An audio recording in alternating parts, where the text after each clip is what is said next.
কিন্তু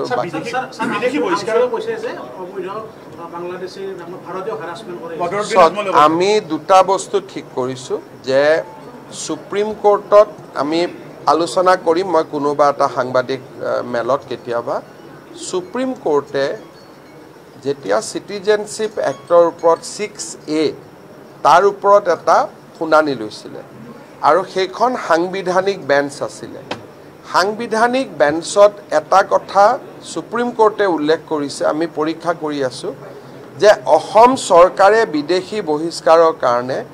ন্যায়াধিকৰণতে গৈ থাকিব লাগে যে তেনেকুৱা কোনো কথা নাই ইমিগ্ৰেন্টছ এক্সপেল অৰ্ডাৰ বুলি এখন পুৰণা আইন আছিল সুপ্ৰিম কোৰ্টে কৈছে যে এই আইনখন এতিয়াও বলবৎ আছে আৰু সেই আইনখন মতে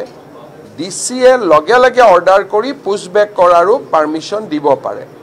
এই কথাটো যিকোনো কাৰণতে হক আমাৰ উকিলেও আমাক জনোৱা নাছিল আমিও গম পোৱা নাছিল যোৱা কেইদিনমানত এই গোটেই ঘটনাটো আমাৰ পোহৰলৈ আহিছে সেই কাৰণে আমি বিষয়টো আলোচনা কৰিম আৰু পুশবেক এটো চলিব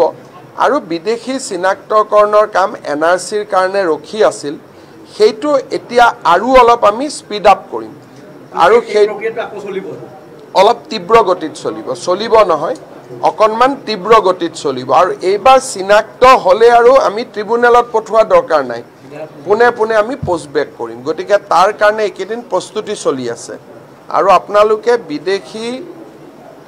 পুশবেক কৰাৰ ক্ষেত্ৰত ইতিমধ্যে আমি বহুখিনি পুশবেক কৰিছো কিন্তু যাৰ কোৰ্টত কেছ আছে আমি তাক কৰা নাই আৰু বাকি সংখ্যাটো লাহে লাহে বাঢ়ি গৈ আছে আৰু বাঢ়ি গৈ থাকে